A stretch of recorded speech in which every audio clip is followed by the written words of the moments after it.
ये कौन सी हुर्रियत है जो इनको बुलाती है? कश्मीर में शायद पहली बार इतनी जोर से पाकिस्तान मुर्दाबाद के नारे लग रहे हैं। पहली बार शायद किसी कश्मीरी मुस्लिम ने 72 हूरों के लिए मर रहे पाकिस्तानी आतंकियों के खिलाफ बयान दिया है। अमेरिका ने भारत के साथ किए गए अंतरिम ट्रेड डील के साझा ऐलान के बाद एक ऐसा काम कर दिया जिसे देखकर चाइना और पाकिस्तान के पेट में मरोड़ उठने लगी है।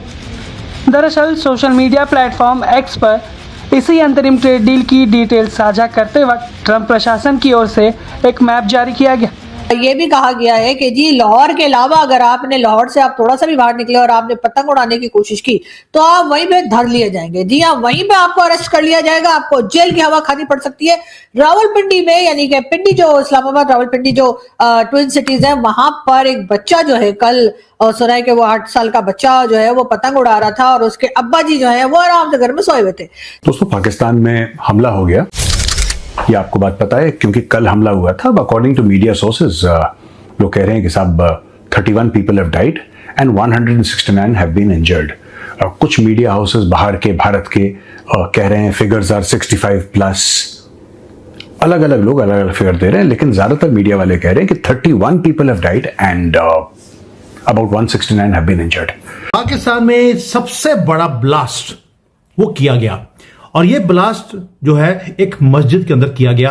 वहां पे लाशें बिछी हुई हैं। अच्छी न्यूज है, लेकिन आपने देखा होगा कि इस्लामाबाद के अंदर ये सिर्फ एक सिंपल ब्लास्ट नहीं था, एक मैसेज था, एक जियोपॉलिटिकल मैसेज जो पाकिस्तानियों को देना जरूरी था। बात कर रहा हूं उन कुछ एलिमेंट्स के बारे में जो भारत में उल्टे काम करने की कोशिश करते हैं और कुछ ने तो करा भी है, जिसको रेगुलरली टिंग टिंग टिंग करके घंटी जैसे बजती है उस तरह बजाया जाता है और वो गायब कर दिए जाते हैं।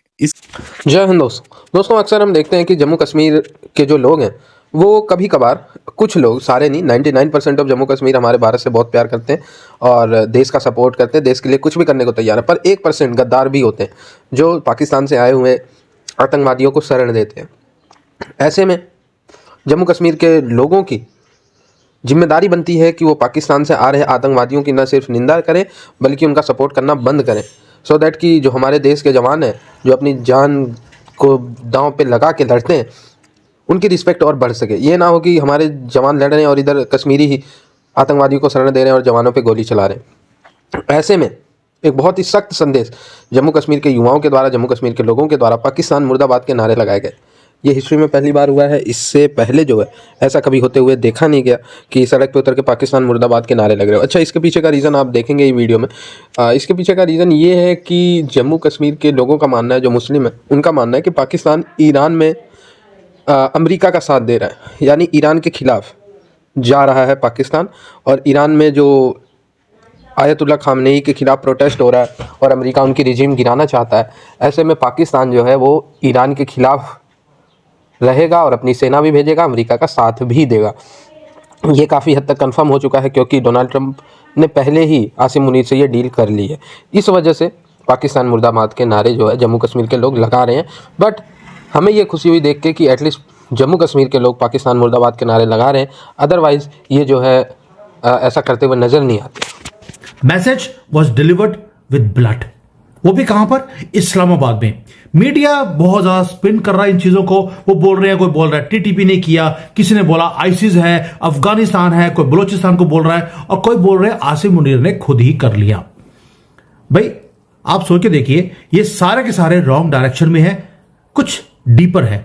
This was not a terrorist attack, ये जियोपॉलिटिकल असैसिनेशन अटेम्प्ट था एक डील के ऊपर जिसने पूरे के पूरे सेंट्रल एशिया को चेंज करने की प्लानिंग बना ली थी पाकिस्तान के साथ। आपको लगता है ये कोइंसिडेंस है कि कैपिटल जो है पाकिस्तान का रेड अलर्ट है, वहां पर पूरे के पूरा प्रेसिडेंशियल वहां पर सिक्योरिटी दिया गया है। वहां पर उसी दिन एक स्पेशल गेस्ट आता है पाकिस्तान के अंदर और एक ब्लास्ट होता है।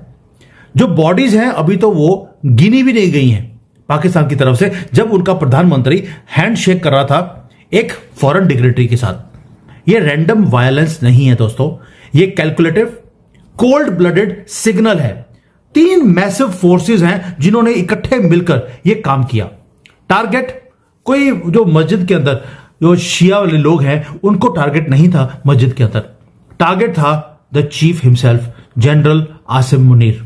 अब मैसेज बड़ा सिंपल था, तुम्हारा अपना कैपिटल वो सेफ नहीं है, मस्जिद के अंदर जो तुम ये लुल्ला को 5 बार ऐसे डड्डू पोज बनाते हो वो सेफ नहीं है। We are watching you and we are watching every step of yours. ये लेकिन मैसेज दिया किसने? आज ये सारे लेयर्स को खोलूंगा मैं आपके सामने कि ये 3 हेडेड जो अटैक किया गया है, जिसने इस्लामाबाद को स्टक किया, उसके पीछे रियल स्टोरी निकल के क्या आई है। अब टाइमलाइन देखिए, हमारी टीम ने पूरी ने पिछले 5 साल के मेजर ब्लास्ट जो पंजाब के पाकिस्तान में हुए हैं वो कौन से थे।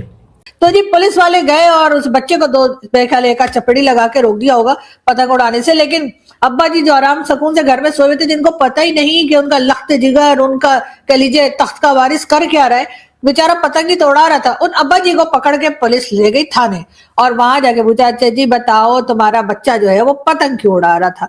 तो यहाँ पर तो हालात ऐसे है कि सिर्फ बसंत जो है वो सिर्फ और सिर्फ बनाई जा रही है लाहौर में, और अगर लाहौर से जरा सा भी आप इधर उधर है और आपने पतंग उड़ाने की कोशिश की, आपने पतंग खरीदने की कोशिश की या कुछ भी ऐसा कुछ किया, तो आपको पड़ सकते हैं लित्तर, आपको पड़ सकते हैं जूते या चप्पल या जो भी कह लीजिए छित्तर। बहरहाल सिंध गवर्नमेंट ने भी कहा है कि जी हम भी जो है वो बसंत का फेस्टिवल मनाएंगे। अब एक एक करके सबको जोश आ रहा है, होश आ रहा है, लेकिन ये जो धात की बनी हुई डोर बनती है या शीशे वाली डोर बनती है, उसको रोकने के लिए कोई कुछ खास में करता हुआ दिखाई नहीं दे रहा है, वरना यकीनन इस वक्त तक 5 हादसे ना हो चुके होते। लेकिन खैर हम आगे बढ़ते हैं, जबकि हमारे यहाँ कहा यह जाता है कि जी ये फेस्टिवल तो हमारा है ही नहीं, ये तो हराम है, ये तो एक तो हमारे यहाँ जिस चीज को भी जैसे कह लीजिए ना थोड़ी बहुत एंटरटेनमेंट अगर कोई रह गई है उसको जी कह देते फौरन ही कि हराम है, बाकी सब चीजें जो असल में कहना चाहिए उसके बारे में कोई बात नहीं करता।